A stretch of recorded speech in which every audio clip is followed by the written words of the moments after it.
Hello, lamp classes में आप सभी का स्वागत है। आज हम बात करेंगे मैथ एक्सरसाइज 3B। तो देखो इसका पहला सवाल, ये सवाल कैसे होगा। सही विकल्प चुनिए, यानी इनमें से सही विकल्प चुनने इनके। तो देखो ये हुए कैसे हैं, उसी हिसाब से हमें तीसरा करना है। ये जैसे ये हुआ होगा वैसे ही ये और वैसे ही वो वाला। जैसे देखते हैं इसको, देखो मैंने करा 4 और -3, यानी इन दोनों को जोड़ा, इनको जोड़ूँ मैं तो देखो कितना आएगा, 4 और प्लस -3 कितना आया, मेरा 4 में से 3 गए, 1 और फिर मैंने क्या किया है, -7 में 15 जोड़ा है, -7 में +15 कितना आया, बराबर 8। ठीक है। तो अब हम जैसे इन दोनों को जोड़ा, तो कितना आया, इन दोनों को जोड़ने पर आया मेरा +8। ठीक है। और इन दोनों को जोड़ने पर आया मेरा +1। ठीक है। अब इन दोनों को जोड़ दो, +8 और +1, इन दोनों को जोड़ के कितना आएगा, 9। तो मुझे यही था, ये मेरा हुआ है। इन दोनों को जोड़ना है, इन दोनों को जोड़ना है, फिर इनको जोड़कर जो आए उन दोनों को जोड़ के बीच वाला आ जाएगा। अगला ऐसे ही, ये देखो 21 और 11, इनको जोड़ा कितना हुआ, 21 11 जोड़ा तो 32, और 13 और 9 जोड़ा तो कितना हुआ, 13 और 9 तो 22। और अगर इन दोनों को, जैसे ये कितना आया, -22, ठीक है, और ये आया +32, तो +32 में से -22 आएंगे, कितना बचेगा, 10। ठीक है। अब मुझे वो वाला भी ऐसे ही करना है। 17 और -15 को जोड़ा। जोड़ने का मतलब ये होता है चिन्ह बदलेंगे उसके। मैंने ये पहले ही बहुत पहले LCM SCF की वीडियो में बताया था, माइनस गुणा प्लस ऐसे करके बताया था। तो उसी हिसाब से 17 और 15 को जोड़ा है मैंने। जैसे देखो ये जोड़ा है, 4 + -3 को जोड़ा, माइनस प्लस माइनस होता है, तो 4 में से 3 है 1। तो ऐसे ही ये 17 और 15 को जोड़ा, कितना है, +2। ठीक है। ऐसे ही -18 और 14 को जोड़ा तो कितना आया, -18 और +14 को जोड़ा तो मेरा मिला -4। ठीक है। अब +2 और -4 को जोड़ेंगे तो कितना आएगा, -2, यानी क्वेश्चन मार्क की जगह पर -2, तो मेरा आंसर हो जाएगा -2। ठीक। देखते हैं सवाल नंबर 2। सवाल नंबर 2 में क्या कह रहा है, वो भी दूसरे पहले की तरह से ही है, बस इसमें ट्रिक चेंज हो जाएगी। देखो 15 और -3, इन दोनों को घटाना है, यानी अब इनको घटाओ। जैसे 15 -3 कितना आएगा, देखो 15 माइनस का माइनस से गुणा करूँगा तो +3, तो कितना हो गया, 18। ठीक है। यानी पहले ऐसे करके 15 और -3 को घटाना है, यानी इसमें से इसको घटाना है। फिर नीचे वाले में इसमें से, यानी इधर वाले में से इधर वाले को घटाना है। तो 11 में से 19 गए, कितने बचे, -8, क्योंकि बड़ा कौन सा है, बड़ा माइनस का है। जो बड़ा होता है उसके आगे जो चिन्ह होता है वही जो हमारा आंसर मिलता है उसके आगे लगा देते हैं। जैसे ये बड़ा है प्लस का, तो इसका आगे प्लस का, ये माइनस का 19 बड़ा है तो इसके आगे माइनस का, बस घटते ऐसे हैं। ठीक है। अब देखो मेरा ऊपर से आया 18, नीचे से आया -8। अब मैं इन दोनों को भी जोड़ दूंगा। 18 और -8 को कैसे जोड़ूंगा, देखो 18 + -8 कितना मिला मुझे, 10। आ गया कि नहीं।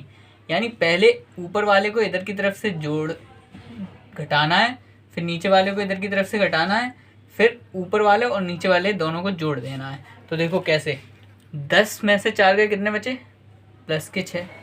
ठीक है। 7 में से 5 गए, कितने बचे, +2, और 6 और 2 जोड़ा तो 8 आ गया। ठीक है। अब उधर वाला देखते हैं। उधर वाला हो गया 12 में से कितने गए, 5। 12 में से ऐसे करके 5 जाएंगे तो कितने बचे, +7, और नीचे की तरफ से 6 में से 8 जाएंगे, कितने बचेंगे, 6 में से 8 गए तो -2। ये 2, ठीक है। तो प्लस के साथ में माइनस के 2 जोड़ूंगा तो कितना आंसर आएगा मेरा 5, ठीक है। तो ये हो गया मेरा सेकंड 5। खाली तीसरा सवाल देखते हैं। खाली जगह भरो। 2 पूर्णांकों का योगफल सदैव, यानी 2 पूर्णांक हैं उनका योगफल सदैव क्या होगा, तो देखते हैं। देखो 2 पूर्णांकों का योगफल क्या होता है, जैसे मैंने 3 + 4 = 7, यानी ये पूर्णांक है, ये पूर्णांक है, इन दोनों को जोड़ के क्या बना पूर्णांक। तो मैं क्या कहूँगा, 2 पूर्णांकों का योगफल सदैव पूर्णांक होता है, ठीक है, पूर्णांक होता है। ये मेरा हो गया। अब देखो 2 धन पूर्णांकों का योगफल क्या होता है। धन पूर्णांक जैसे मैंने अभी पहले जोड़े थे 3 + 4, यानी दोनों धन के थे =7, यानी वो भी प्लस का आया था। तो मेरा 2 धन पूर्णांकों का योगफल क्या होगा, धन पूर्णांक,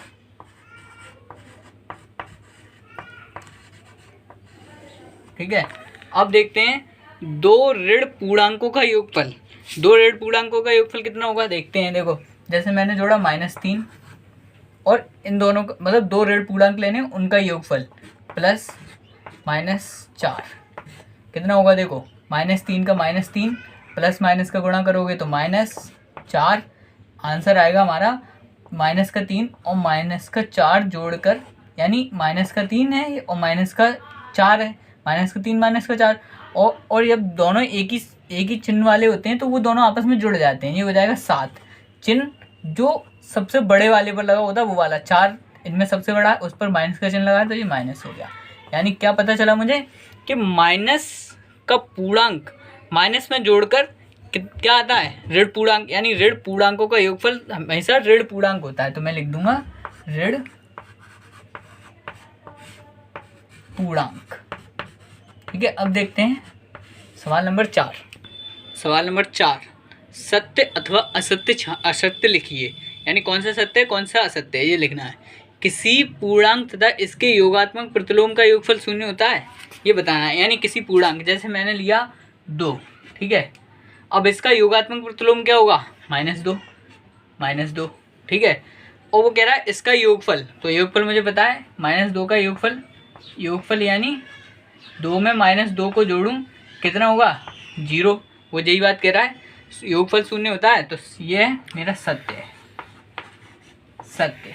अब देखो ये नीचे वाला 0 ऋण पूर्णांक है, उसी दिन मैंने बताया था 0 ना तो ऋण पूर्णांक होता है ना धन पूर्णांक होता है, 0 उदासीन है। तो ये क्या है, ये मेरा असत्य है, ठीक है।